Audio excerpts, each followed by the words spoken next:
नमस्कार. अध्ययन स्पर्धा परीक्षा हेल्प डेस्क या आपल्या युट्यूब चॅनेलवर सर्व भावी शिक्षकांचं अगदी मनापासून स्वागत. CTET 2026 जी की सप्टेंबर 2026 मध्ये होणार आहे. तर या परीक्षेच्या दृष्टीने तुमचे जे काही प्रिव्हियस पेपर आहेत किंवा मागचे जे प्रश्नपत्रिका आहेत, पेपर क्रमांक 1, पेपर क्रमांक 2, सगळे पेपर आपण व्हिडिओ त्याचे प्रश्नपत्रिकांचे अनालिसिसचे व्हिडिओ देण्याचा प्रयत्न करत आहोत. हा आपला पहिला व्हिडिओ या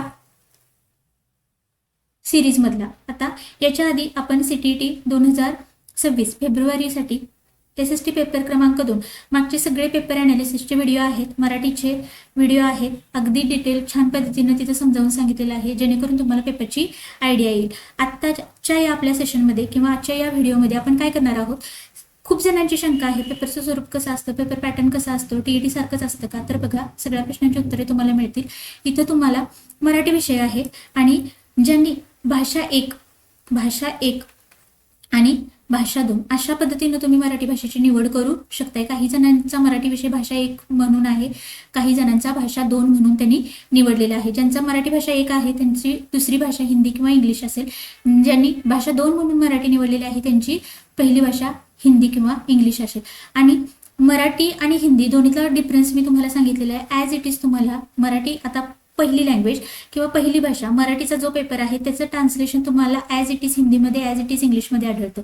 भाषा क्रमांक 2 जे मराठीला आहे तेच हिंदीमध्ये, तेच इंग्लिशमध्ये, फक्त ट्रान्सलेशन असतं, प्रश्न तेच असतात. त्यामुळं कुठलीही भाषा असू दे, तुम्ही मराठीच्या प्रश्नपत्रिका प्रॉपर पद्धतीने केल्या तर तुम्हाला अडचण येत नाही. आपला कोड असणार आहे, हा जो पेपर आहे तर तो आहे 7 फेब्रुवारीचा, 7 फेब्रुवारी 2026. आता जी करंट एक्झाम झाली तर त्याचा आणि कोड आहे झेड. आपण प्रश्न बघूया कशा स्वरूपाचे येतात. बघा, तुम्हाला इथं लँग्वेज कोड दिलेला आहे. त्याच्यानंतर ही जी पुरवणी आहे तर ती तुम्हाला प्रश्नपत्रिकेच्या जी मेन तुमची बुकलेट असते, प्रश्नपत्रिका असते, तर त्याच्यासोबत भेटत नाही, तर वेगळी तुम्हाला पुरवणी दिली जाते. आता याच्यामध्ये तुम्हाला इथं दिलेलं असतं, ज्यांनी भाषा 1 निवडलेला आहे त्यांनीच फक्त 91 ते 120 प्रश्न सोडवायचे असतात. ज्यांनी भाषा 2 निवडलेला आहे तर त्यांनी 121 पासून 150 पर्यंतचे प्रश्न सोडवायचे असतात. ते आपण पुढे बघूया. आता भाषा 1 बघा, ज्यांची भाषा 1 आहे तर प्रश्न आणि उत्तर एवढंच आपण काय करणार आहोत, दोन्ही म्हणजे सगळेच प्रश्न 60 प्रश्न भाषा 1चे भाषा 2चे आपण इथं घेणार आहोत. आणि पुढचे जे व्हिडिओ येतील तर ते सगळे डिटेल विश्लेषणाचे असतील. 91 नंबरचा प्रश्न बघा, विधान आणि कारण दिलेलं आहे. विधान आणि कारण, याच विधानाचं कारण आर मध्ये दिले का बघायचं.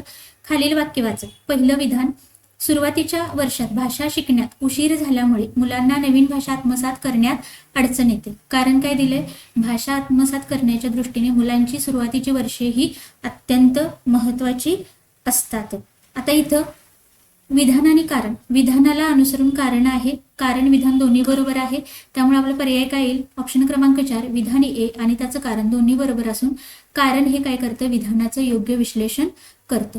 प्रश्न क्रमांक 92, आधारभूत पातळीसाठीच्या राष्ट्रीय अभ्यासक्रम आराखडा 2022 नुसार बहुभाषिकतेच्या संबंधीचा महत्वाचा सिद्धांत कोणता. 1 मुलांना सुरुवातीच्या वर्षामध्ये एकापेक्षा अधिक मौखिक भाषा आत्मसात करता येतात. 2 बहुभाषिकतेचे ज्ञानात्मक आणि समाज सांस्कृतिक दोन्ही प्रकारचे लाभ आहेत. 3 मुलांना त्यांची घरगुती भाषा विसरून जायला मदत करणे आणि शाळेचा भार मुलांनी शाळेची भाषा शिकावी यावर असला पाहिजे. 4 वर्गातील बहुभाषिक स्वरूपामुळे अभ्यासक्रमाच्या देवाणघेवाण प्रक्रियेत अडथळा निर्माण होतो. काय विचारलेलं आहे, आधारभूत अभ्यास पातळीच्या राष्ट्रीय आराखडा 2022 नुसार बहुभाषिकते संबंधी महत्वाचा सिद्धांत विचारलेला आहे. उत्तर असणार आहे ऑप्शन क्रमांक 2 बहुभाषिकतेचे ज्ञानात्मक आणि समाज सांस्कृतिक दोन्ही प्रकारचे काय आहेत, फायदे आहेत. प्रश्न क्रमांक 93,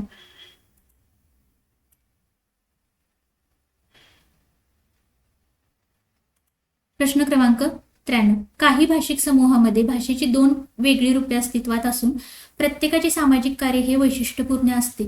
ही परिस्थिती म्हणजे काय. प्रयुक्ती, द्वैभाषिकता, बोली की उट प्रश्न. याचा अचूक उत्तर असणार आहे ऑप्शन क्रमांक 2.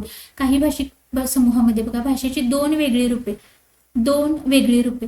प्रश्नातून आपल्याला क्लू भेटतो. द्वैभाषिकता म्हटलं जातं त्याला डायग्लोसिया. त्याच्यानंतर प्रश्न क्रमांक 94, विद्यार्थी जोडीने काम करतात. एका मजकुराचे 2 भाग करण्यात येतात.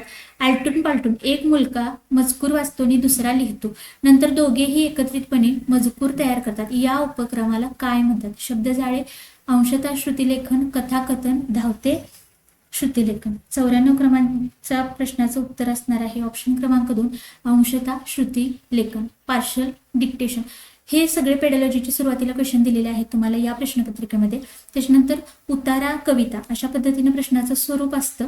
तर बघा, प्रश्न जर तुम्ही मागच्या 7-8 प्रश्नपत्रिका अभ्यासल्या तर तुम्हाला नक्की जाणवेल की प्रश्न रिपीट होत आहेत आणि त्याच गोष्टीवर प्रश्न विचारलेले आहेत.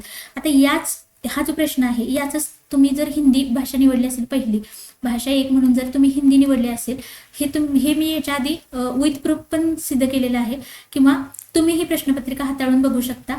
तर हा जो प्रश्न आहे हा प्रश्न तुम्हाला 94 नंबरलाच दिसेल, फक्त त्याची भाषा हिंदी असेल. हाच प्रश्न तुम्हाला 94 नंबरला दिसेल, फक्त भाषा इंग्लिश असेल. मराठी, हिंदी, इंग्लिश प्रश्न तेच असतात, ऑप्शन तेच असतात, उत्तर तेच असतात, फक्त ट्रान्सलेशन असतं. त्यामुळं तुम्ही जर मातृभाषेतून सगळे प्रश्न केले तर ते तुम्हाला प्रश्न जड जात नाहीत. 95 नंबरचा प्रश्न, भाषा वर्गात साहित्य मजकूर अभ्यासणे या संदर्भात पुढीलपैकी कोणते विधान योग्य नाही नसलेले विधान. 1. भाषा शिकण्यासाठी साहित्यिक मजकूर म्हणजे सांस्कृतिक आदान असते. साहित्यिक मजकुरामुळे समीक्षात्मक चिंतन आणि प्रतिसाद वाढीस लागतो. 3. साहित्यिक मजकूर म्हणजे रसग्रहण आणि आनंद. आणि 4. साहित्यिक मजकूर व्याकरण शिकविण्यासाठी वापरावा. आपलं उत्तर असणार आहे 95 नंबरचं उत्तर असणार आहे ऑप्शन क्रमांक 4. भाषा वर्गात साहित्यिक मजकूर अभ्यासणे या संदर्भात पुढील कोणते योग्य विधान नाही. साहित्यिक मजकुराचा व्याकरण शिकवण्यासाठी आपण वर्गामध्ये वापर करू शकत नाही. इथं वापरावा दिलेला आहे, त्यामुळे हे विधान चुकीचे आहे. पुढे 96 नंबर, इयत्ता 6वीचा विद्यार्थी नवीन हा मजकूर वाचताना ओळखतो. शिक्षिका त्याला सोपा मजकूर वाचायला देते. इकडे बघा, इयत्ता 6वीचा विद्यार्थी नवीन, काय नाव आहे, नवीन हा मजकूर वाचताना अडखळतो. त्याची शिक्षिका त्याला सोपा मजकूर वाचायला देते. ती त्याच्यासाठी सहवाचनाचे सत्र देखील घेते. शिक्षिकेकडून त्याला मिळणारी वागणूक म्हणजे काय. शिक्षिकेचं जे वर्तन आहे त्याचं नाव विचारलेलं आहे. परातीकरण, स्कॅफोल्डिंग म्हटलं जातं, बुद्धिमंथन, ब्रेनस्टॉर्मिंग, काहीतरी बोलणे किंवा करणे, आईस ब्रेकिंग आणि वाचन तयारी, याला रीडिंग रेडिनेस म्हटलं जातं. तर शिक्षिकेची ही जी कृती आहे तर त्याचं नाव आहे परातीकरण, स्कॅफोल्डिंग म्हटलं जातं. काय केलं जातं, विद्यार्थी अडखळतो म्हणून त्याला एक सोपा मजकूर वाचायला दिला जातो आणि सहवाचनाची सत्रे देखील घेतली जातात, याला म्हटलं जातं स्कॅफोल्डिंग, परातीकरण. 97 नंबरचा प्रश्न, भाषा अध्ययन अध्यापनाच्या संदर्भात पुढीलपैकी कोणती बाब असे मानते की भाषा ही एक सवय आहे. संभाषणात्मक भाषा शिक्षण, नैसर्गिक पद्धती, सहभागी भाषा अध्ययन की श्रव्य भाषिकता. 97 नंबरचा प्रश्न आहे श्रव्य भाषिकता. भाषा अध्ययन अध्यापनाच्या संदर्भात कोणती बाब असे मानते की भाषा एक सवय आहे. श्रव्य भाषिकता असे मानते की भाषा ही एक आहे, सवय आहे. 98 नंबरचा प्रश्न, एका विद्यार्थ्याला एक अपठित उतारा वाचून त्यावरील प्रश्नांची उत्तरे द्यायची आहेत. या प्रकारचे वाचन म्हणजे काय. अपठित उतारा वाचायचा आणि त्याच्यावरची उत्तरे द्यायची आहेत. तर हे जे वाचन आहे त्याचा प्रकार विचारलाय, अनन्य वाचन, चाळणे, विस्तृत वाचन की न्याहाळणे. 98 नंबर उत्तर असणार आहे ऑप्शन क्रमांक 4 न्याहाळणे. अपठित उतारा वाचायला देणे आणि उत्तरे द्यायची आहेत आणि हे वाचन याला म्हटलं जातं स्कॅनिंग, न्याहाळणे. त्याच्यानंतर 99 नंबरचा प्रश्न, शिक्षिका विद्यार्थ्यांना 5 चिन्ह दाखवते आणि त्यांना त्या आधारे एक गोष्ट लिहिण्यास सांगते. हे कशाचं उदाहरण आहे. 5 काय करते, चित्र दाखवते आणि एक गोष्ट लिहिण्यास सांगते. जिक्सॉ, श्रुतलेखन, सहवाचन, सर्जनशील लेखन की दाखवणे आणि सांगणे. चित्र दाखवण्याचे जे उदाहरण आहे आणि त्याच्याद्वारे गोष्टी लिहायला सांगणे, हे कशाचं उदाहरण आहे. तर उत्तर आहे ऑप्शन क्रमांक 3 सर्जनशील लेखन. चित्र दाखवलं जातं, 5 चित्र दाखवली जातात आणि त्यावरून एक गोष्ट तयार करायला सांगितली जाते, त्याला म्हटलं जातं क्रिएटिव्ह रायटिंग. 100 नंबरचा प्रश्न, भाषेत कामगिरी आधारित मूल्यमापनाचे महत्त्वाचे वैशिष्ट्य कोणते. 1 चर्चारहित सादरीकरण, 2 संदर्भरहित चाचणी सामग्री, 3 आहे ससंदर्भ संभाषणात्मक नियुक्ती कार्य आणि 4 आहे बहुपर्यायी प्रश्न. उत्तर असणार आहे ऑप्शन क्रमांक 3 ससंदर्भ संभाषणात्मक नियुक्त कार्य. 101 नंबरचा प्रश्न क्रमांक 101. इथं 2 विधानं दिलेली आहेत. वाचन म्हणजे काय, फक्त वर्णध्वनी यांचा संबंध समजणे आणि शब्द अचूक उच्चारणे म्हणजे वाचन. विधान 1. बी विधानात दिलेलं आहे, वाचन म्हणजे अर्थ लावण्यासाठी चिन्हांचा उलगडा करणे. आता अचूक पर्याय निवडायचा आहे. बघा, ए बरोबर बी चूक, दुसरा पर्याय बी बरोबर ए चूक, तिसरा ए बी दोन्ही चूक आणि चौथा आहे ए बी दोन्ही बरोबर. प्रश्न क्रमांक 101 उत्तर आहे ऑप्शन क्रमांक 2 बी बरोबर आहे, ए चूक आहे. वाचन म्हणजे काय, तर अर्थ लावण्यासाठी चिन्हांचा सिम्बॉल्सचा उलगडा करणे. आणि वाचन म्हणजे फक्त या शब्दामुळे हे विधान चुकलेलं आहे. फक्त वर्ण आणि ध्वनी यांचा संबंध समजणे आणि शब्द अचूक उच्चारणे म्हणजे वाचन नव्हे. प्रश्न क्रमांक 102. शिक्षिकेला तिच्या विद्यार्थ्यांच्या श्रवण कौशल्याचे मूल्यमापन करायचे आहे. पुढीलपैकी कोणत्या उपक्रमाचा तिला श्रवण मूल्यात्मक म्हणून वापर करता येईल. 1. शिक्षिका योग्य गोष्ट सांगते आणि नंतर आकलन आधारित प्रश्न विचारते. 2. शिक्षिका विद्यार्थ्यांना एक गोष्ट वाचण्यास सांगते आणि नंतर आकलन आधारित प्रश्न विचारते. 3. शिक्षिका शब्दसंग्रह आधारित नियुक्त कार्य देते. आणि 4 आहे मौखिक सादरीकरणाच्या आधारे विद्यार्थ्यांची वर्गवारी लावणे. प्रश्न नाही समजला परत एकदा वाचायचं. शिक्षिकेला तिच्या विद्यार्थ्यांच्या श्रवण कौशल्याचे मूल्यमापन करायचं आहे आणि यासाठी ती श्रवण मूल्यमापन म्हणून ती काय वापरू शकेल. उत्तर असणार आहे 102 ऑप्शन क्रमांक 1. शिक्षिका एक गोष्ट सांगते आणि नंतर काय करते, आकलन आधारित विद्यार्थ्यांना प्रश्न विचारून श्रवण कौशल्याचं मूल्यमापन करते. ऑप्शन क्रमांक 1. 103 नंबरचा प्रश्न. पुढीलपैकी कोणाचा संबंध भाषेतील अर्थाच्या पैलूशी आहे. शब्दार्थ मीमांसा, वाक्य विन्यास, रूपविज्ञान की स्वप्न विज्ञान. 103 नंबरचा उत्तर आहे ऑप्शन क्रमांक 1 शब्दार्थ मीमांसा, सिमॅन्टिक्स. पुढे 104 नंबरचा प्रश्न. कोणता सिद्धांत भाषा शिक्षण या संबंधीचा नाही. 1. विद्यार्थ्यांच्या भाषा शिक्षण पद्धतीच्या आवडीत वैविध्य असू शकते. 2. भाषा ही संभाषणाचे साधन असते. 3. भाषा ही व्याकरणाचे नियम किंवा रूप यांना पाठ करून शिकली जाते. आणि 4. भाषा शिक्षणात नैपुण्य आणि ज्ञान या दोहोंचा अंतर्भाव असतो. उत्तर असणार आहे ऑप्शन क्रमांक 3 कोणता सिद्धांत भाषा शिक्षणासंबंधीचा नाही. भाषा ही व्याकरणाचे नियम किंवा रूप यांना पाठ करून शिकवली जाते. व्याकरणाचे नियम पाठ करून भाषा शिकवली जात नाही. पुढे 105 नंबर. इयत्ता 6वीची शिक्षिका फळ्याच्या मध्यभागी एक शब्द लिहिते आणि विद्यार्थ्यांना त्या शब्दाशी संबंधित सर्व शब्दांवर विचार करण्यास सांगते. या उपक्रमातील महत्त्वाचे उद्दिष्ट. शिक्षिकेची कृती दिलेली आहे. काय करते शिक्षिका, फळ्याच्या मध्यभागी एक शब्द लिहिते आणि त्या शब्दाशी संबंधित सर्व शब्दांवर विचार करण्यास सांगते. आता हा जो उपक्रम आहे त्याचं उद्दिष्ट 1. विद्यार्थ्यांच्या शब्दसंग्रहात सुधारणा करणे. 2. व्याकरण समजावणे. 3. वाचन कौशल्यात वाढ करणे. 4 आहे लेखन कौशल्यात वाढ करणे. उत्तर असणार आहे 1. विद्यार्थ्यांच्या शब्दसंग्रहात सुधारणा करणे. आता प्रश्न तुम्हाला 106 पासून 111 आता हे जे प्रश्न आहेत 5 प्रश्न, तर हे तुम्हाला कवितेवर आधारित आहे. आपण कविता वाचून घेऊ. सुरुवातीला. जगण्यास तेव्हा खरा अर्थ होता, निरर्थासही अर्थ भेटायचे. मनासारखा अर्थ लाभायचा, अनमनासारखे शब्दही यायचे. नदी सागराचे किनारे कितीही मुक्याने किती वेळ बोलायचे. निघून घरी शेवटी जात असता वळूनी कितीदा तरी पाहायचे. उदासी जराशी गुलाबीच होती, गुलाबात ही दुःख दाटायचे. जरा एक तारा कुठेही निखळता नभाला किती खिन्न वाटायचे. असे हे दिवस की उन्हाळ्याच्या झळांनी जुने पावसाळे नवे व्हायचे. ऋतूंनी जरा भागिले की नव्याने जुने झाड उगवायचे. मनाचा किती खोल काळोख होता, किती काजवे त्यात चमकायचे. मनाभोवती चंद्र नव्हता तरीही मनाला किती शुभ्र वाटायचे. आता सांज वेळी निघोनी घरातून दिशाहीन होऊन चालायचे.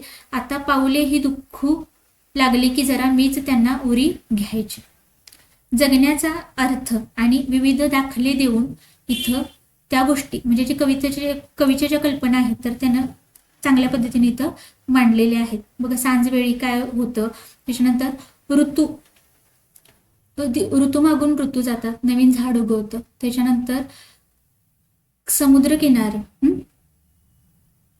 मुक्याने किती वेळा बोलायचे, हे जे दाखले आहेत तर याच्यावर आधारित तुम्हाला इथं प्रश्न आहे. बघा 106 नंबरचा प्रश्न.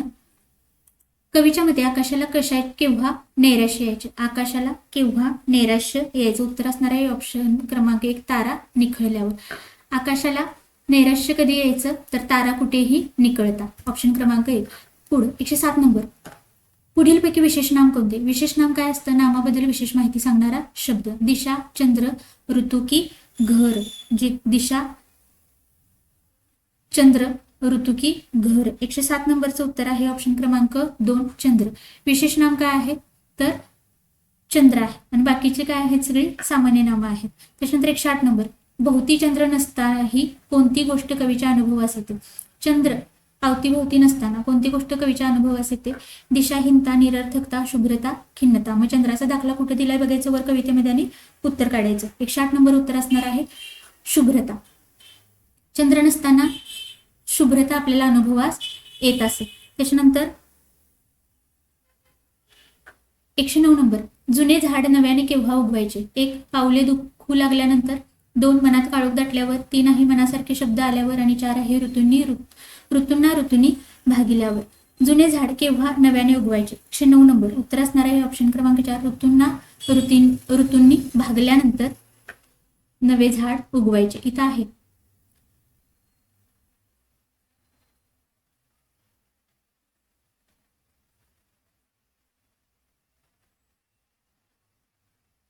बघ, असेही दिवस की उन्हाच्या झळ्यांनी जुने पावसाळे नवे व्हायचे, ऋतूंनी जरा भागिले की नव्याने जुने झाड उगवायचे. त्याच्यानंतर कवीच्या मते अबोलपणे व्यक्त होण्याचे विशेष कोणत्या घटकांचे? 1 आहे ऋतुझाड, 2 आहे काळोख काजवे, नदी सागराचे तट आणि 4 आहे तारा आणि नभ. आता काय विचारलेलं आहे? कवीच्या मध्ये अबोलपणे व्यक्त कोण होत असेल? 110 नंबरचं उत्तर असणार आहे ऑप्शन क्रमांक 3 आशा. नदी सागराचे तट. कोण होत असे अबोलपणे व्यक्त? नदी सागराचे तट न बोलता व्यक्त होत असेल. आता पुढे दिलेला आहे 111 नंबर, ऊर या शब्दाचा समानार्थी शब्द निवडा. ऊर, जत्रा, शिल्लक आणि हृदय. तर ऊर या शब्दाचा 111 नंबरचं उत्तर असणार आहे ऑप्शन क्रमांक 4 ऊर म्हणजे हृदय. आता हे 5 प्रश्न झाले. त्याच्यानंतर पुन्हा 112 ते 120 हे जे प्रश्न आहेत तर ते तुम्हाला एका उतार्यावर दिलेले आहेत. तुम्ही पेपर क्रमांक 1 आणि पेपर क्रमांक 2 परत एकदा आपलं चॅनल तुम्ही नक्की फॉलो करा, नक्की सबस्क्राईब करून ठेवा. सगळे तुमचे सीटीटीचे पेपर 1 पेपर क्रमांक 2चे सगळे ॲटलिस्ट PYQ तरी किंवा क्वेश्चन पेपर तरी तुम्हाला देण्याचा मी नक्की प्रयत्न करेन. कंटेंट पण देत आहे SST पेपर क्रमांक 2 साठी, पण जास्तीत जास्त प्रश्नपत्रिका तुम्हाला आपल्या चॅनलवर भेटतील. त्यामुळे नक्की आता चॅनल सबस्क्राईब करून ठेवायचं आहे. लाईक करा, टेलिग्राम चॅनल जॉईन करा. इथं ही जी प्रश्नपत्रिका आहे ती मी टेलिग्रामला टाकून देईन. तर इथं उतारा वाचू. लहानपणी पक्ष्यांची रंगीत पिसे गोळा करताना आपल्या मनात अनेक प्रश्न आले असतील की इतके सुंदर रंग पक्ष्यांनाच का? पोपटाचा हिरवागार, खंड्या पक्षाचा सुंदर निळा, रोहित पक्षाचा गुलाबी, भारद्वाज पक्षाचा केशरी, मोराचे तर मनमोहक मोरपंखी, गडद निळा, हिरवा, केशरी असे अनेक रंग. पक्षी हे रंग कसे तयार करत असतील? ह्या रंगांचा त्यांना उपयोग काय? माणसांना किंवा इतर प्राण्यांना असे रंग का नाहीत? असे रंग तयार करता येतात का? पक्ष्यांच्या या वेगवेगळ्या रंगांचे गुपित सरळ साधे नाही. पिसांच्या अनेक रंगांमध्ये निळा आणि त्यांच्या अनेक छटा बहुतेक वेळा पिसांच्या सूक्ष्म रचनेमुळे निर्माण होतात. प्रकाश जेव्हा पिसांच्या विशिष्ट सूक्ष्म रचनेच्या पृष्ठभागावरून परावर्तित होतो तेव्हा त्या पिसांना निळ्या रंगाच्या छटा येतात. मोराचा झळाळता निळा, हिरवा, मोरपंखी रंग त्याच्या शरीरावरील पिसांच्या अशाच प्रकारच्या सूक्ष्म रचनेमुळे तयार होतो. त्या सूक्ष्म रचनावर प्रकाश किती कुठल्या कोणात पडतो आणि कसा परावर्तित होतो त्यानुसार हे रंग बदलते किंवा झळाळते दिसतात. पिवळा, लाल असे इतर रंग मात्र केराटेनॉइड नावाच्या रंगद्रव्यापासून मिळतात. महत्वाची गोष्ट अशी की बहुतेक सर्व पक्ष्यांना ही रंगद्रव्ये त्यांच्या शरीरात तयार करता येत नाहीत. त्यांच्या खाण्यातून त्यांना ही रंगद्रव्ये मिळवावी लागतात. उदाहरणार्थ रोहित पक्ष्यांचा सुंदर गुलाबी केशरी रंग मोठ्या प्रमाणावर कोळंबी खाऊन आणि त्यातील घटकांपासून मिळतो. मात्र याला अपवाद आहे पोपटाचा. त्याच्या पिसांच्या रंगाच्या उत्क्रांतीच्या संदर्भात पाहिले तर पोपटांचा गट पक्षाच्या इतर गटापेक्षा वेगळा आहे, कारण पोपट गटातील पक्षामध्ये रंगद्रव्ये शरीरात तयार करण्याची क्षमता आहे. पोपटांच्या लोकप्रियतेमधील महत्वाचा घटक म्हणजे त्यांचे चित्ताकर्षक रंग. पोपटांच्या सगळ्या जातीमध्ये नर आणि मादी यांच्या रंगात आणि दिसण्यात फार फरक असतो, पण वेगवेगळ्या जातीमध्ये आकार आणि रंग दोन्हीत खूप वैविध्य आहे, म्हणजे वेगवेगळेपणा आहे. पोपटांना फार दूरवर उडता येत नाही, ते थव्याने राहणारे पक्षी आहेत. पोपटांच्या अनेक जाती 30 ते 40 वर्षे जगू शकतात. इतर प्राण्यांच्या तसेच माणसांच्या आवाजाची नक्कल करण्याची क्षमता त्यांच्याकडे असते. पकडून पिंजऱ्यात ठेवले तरी ते अनेक वर्षे जगतात. या त्यांच्या वैशिष्ट्यामुळे पाळीव पक्षी म्हणून पोपटांना जगभर मागणी असते आणि वर्ष 2011 मध्ये केलेल्या जनगणनेनुसार सुमारे 5 कोटी म्हणजे जगातले जवळजवळ निम्मे पोपट पाळीव अवस्थेतच आहे, म्हणजे स्वतंत्र नाही तर ते पाळलेल्या स्वरूपात आहे. आता इथं तुम्हाला या उतार्यावरून काय समजतं तर मानवाला विविध पक्ष्यांसारखे का रंग नाहीत आणि पक्ष्यांना ते विविध रंग आहेत, पक्ष्यांचे रंग दिलेले आहेत, कोणत्या पक्ष्यांना कोणता रंग आहे ते दिलेलं आहे आणि ते रंग त्यांना कशामुळे आहेत तर त्याची कारणं दिलेली आहेत. आणि पोपटाचं उदाहरण देऊन तो पाळीव पक्षी कसा आहे आणि जनगणनेचं इथं उदाहरण दिलेलं आहे. आता प्रश्न बघूया. 112 नंबर. पुढीलपैकी कोणत्या मुख्य कारणास्तव पोपट हे जगात सर्वात लोकप्रिय आहेत? 1. त्यांचा आकाराने फार दूरवर उडता येत नसल्यामुळे. 2. शरीरातच रंगद्रव्य तयार करता येण्याच्या क्षमतेमुळे. पिंजऱ्यात सहज ठेवता येत असल्यामुळे. 4. त्यांचे वयोमान आणि माणसाच्या आवाजाची नक्कल करण्याची क्षमता. 112 नंबर. उत्तर आहे ऑप्शन क्रमांक 4. का लोकप्रिय आहे? पोपट पाळीव आहे आणि त्यांचे वयोमान आणि माणसाच्या आवाजाची नक्कल करण्याची त्याची क्षमता, त्यामुळे तो काय आहे? लोकप्रिय आहे. 113 नंबर. रोहित पक्ष्यांच्या उदाहरणातून लेखकाने कोणती महत्वाची बाब निदर्शनास आणून दिली आहे? 1. चटकदार रंग मिळवण्यासाठी पक्षी स्थलांतर करतात. 2. त्यांना खाद्यपदार्थातून रंगद्रव्ये मिळवावी लागतात. 3. सर्व पक्ष्यांना एकसारखे रंग धारण करता येतात. आणि 4. रंगद्रव्ये तयार करण्यात प्रकाशाचे महत्व असते. तर याचं उत्तर असणार आहे ऑप्शन क्रमांक 2. त्यांना खाद्यपदार्थातून रंगद्रव्ये मिळवावी लागतात. रोहित पक्ष्यांचा रंग जो आहे तर त्याचं कारण काय? खाद्यपदार्थातून त्यांना रंगद्रव्ये मिळवावी लागतात. आता 114 नंबर. अपवाद शब्दाचा आशय व्यक्त करणारा पर्याय निवडा. अपवाद शब्दाचा आशय सांगणारा किंवा त्याचं स्पष्टीकरण सांगणारा पर्याय. प्रगती किंवा कार्याला थांबवणारी गोष्ट. सर्वसाधारणपणे उपलब्ध होणारी गोष्ट. 3. सामान्य नियमांच्या चौकटीत न बसणारी गोष्ट. आणि 4. एक प्रकारची उदास, निराशाजनक आणि निष्क्रिय मनस्थिती. 114 नंबर. अपवादाचा अर्थ आहे ऑप्शन क्रमांक 3. सामान्य नियमांच्या चौकटीत न बसणारी गोष्ट. सामान्य नियमांच्या चौकटीत न बसणारी गोष्ट अपवाद. काही गोष्टी सारख्या असतात आणि एखादा आपण अपवाद देतो तर ती गोष्ट त्या इतर गोष्टींप्रमाणे नसते, म्हणून त्याला अपवाद म्हटलं जातं. प्रश्न क्रमांक 115. निम्मे पोपट अधोरेखित शब्दाच्या विशेषणाचा प्रकार ओळखा. निम्मे पोपट. आता निम्मे हा शब्द प्रकार जो आहे तर त्याचा विशेषणाचा प्रकार विचारलेला आहे. 1. आवृत्तीवाचक संख्या विशेषण. 2. आहे गुणविशेषण. 3. आहे सार्वनामिक विशेषण. 4. आहे अपूर्णांकवाचक गणना विशेषण. इथं तुम्हाला व्याकरण जे आहे तर डिटेल अभ्यासावं लागत नाही. TET सारखं अगदी बेसिक तुम्हाला नाम ओळखा, त्याच्यानंतर सर्वनामाचे प्रकार ओळखा, विशेषनामाचे प्रकार ओळखा. एक 4-5 प्रश्नपत्रिका हाताखालून तुमच्या गेल्या की ऑटोमॅटिक तुम्हाला समजू लागेल की प्रश्न एक्झॅक्ट कोणत्या घटकावर विचारले जातात आणि जेवढं काही व्याकरण विचारलं जातं तर ते सगळं आपण लाईव्ह घेऊन काय करूया? कव्हर करूया. 16 नंबरचं उत्तर असणार आहे 115 नंबर. 115 नंबरचं उत्तर असणार आहे ऑप्शन क्रमांक 4. निम्मे म्हणजे काय? अपूर्णांकवाचक गणना विशेषण. 116 नंबर. उतार्याप्रमाणे पोपट गटातील पक्षातील रंग तफावतीच्या संदर्भात कोणते विधान अचूक आहे? अचूक म्हणजे बरोबर. रंग तफावतीच्या संदर्भामध्ये अचूक विधान. वेगवेगळ्या जातीमध्ये आकार आणि रंग यांच्यात वैविध्य असते. 2. पोपटांच्या सर्व जातीमध्ये रंगसंगती सारखीच असते. 3. जे पोपट थव्यात राहतात त्यांचे रंग फार चित्ताकर्षक असतात. आणि 4. नर आणि मादी पोपटांच्या रंगात फार फरक असतो. काय विचारलेलं आहे? अचूक विधान. उत्तर असणार आहे ऑप्शन क्रमांक 1. वेगवेगळ्या जातीमध्ये आकार आणि रंग यांच्यात काय असतं? वैविध्य, वेगवेगळेपणा आढळतो. 117 नंबर. उतार्यातून प्रामुख्याने कोणत्या बाबीवर चर्चा करण्यात आलेली आहे? 1. पोपट आणि इतर पक्ष्यांची बुद्धिमत्ता. 2. पोपटांची पाळीव अवस्था. 3. पक्ष्यांचे रंग यामागील जैविक आणि वैज्ञानिक कारणांचे स्पष्टीकरण. आणि 4 आहे पक्ष्यांची चित्ताकर्षक रंगसंगती. उत्तर काय असणार आहे? ऑप्शन क्रमांक 3. पक्ष्यांचे रंग यामागील जैविक आणि वैज्ञानिक कारणांचे स्पष्टीकरण. पुढे 118 नंबर. मोरपिसांचे विविध रंग दिसण्यामागचे प्राथमिक कारण कोणते? मूलभूत स्वरूपाचे प्राथमिक स्वरूपातील पहिलं कारण मोरपिसांचे रंग विविध दिसण्याचे. 1. पिसांमधून वाऱ्याचे अपवर्तन. 2. विशिष्ट कोनात प्रकाश परावर्तित करणाऱ्या पिसांच्या सूक्ष्म रचना. 3. त्वचेची वैविध्यपूर्ण रचना. आणि 4 आहे कॅरोटेनॉइड रंग. 118 नंबर काय आहे? उत्तर ऑप्शन क्रमांक 2. विशिष्ट कोनात प्रकाश परावर्तित करणाऱ्या पिसांच्या सूक्ष्म रचना. 119. पक्ष्यांचे खाद्य आणि त्यांच्या पिसांचे रंग यांच्यात कोणता संबंध दिसतो? 1. जे पक्षी कॅरोटेनॉइड समृद्ध पदार्थ खातात त्यांच्या पिसांना पिवळा किंवा लाल रंग येतो. 2. फक्त कीटक आहारावर जाणारे पक्षी रंगीबेरंगी असतात.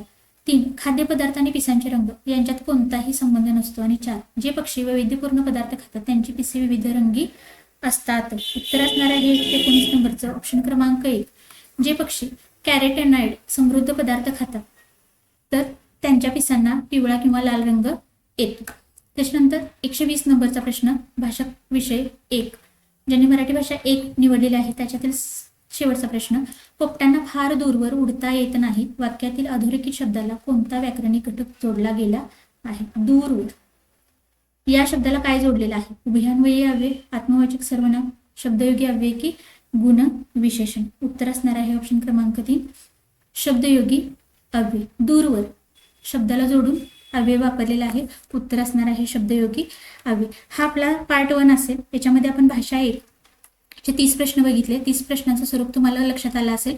पेडॉलॉजीवर काही प्रश्न होते 15 आणि त्याच्यानंतर एक कविता आणि एक उतारा अशा स्वरूपात तुम्हाला हा पेपर होता भाषा 1. इथून पुढचा सप्टेंबरमध्ये सुद्धा पेपर क्रमांक 1 असेल.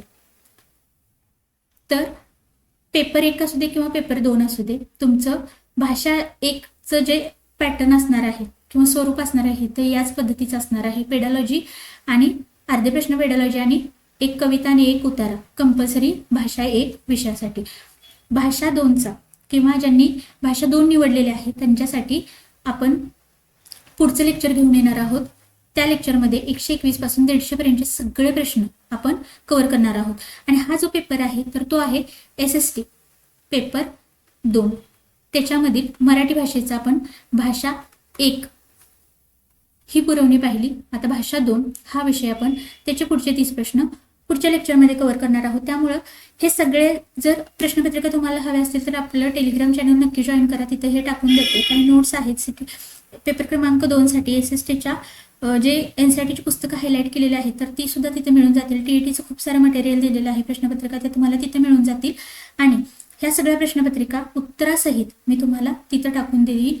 त्यामुळं टेलिग्राम नक्की जॉईन करा, चॅनल लाईक करा, मित्रमैत्रिणींना शेअर करा आणि सबस्क्राईब केलं नसेल तर सुरुवातीला सबस्क्राईब करा. धन्यवाद.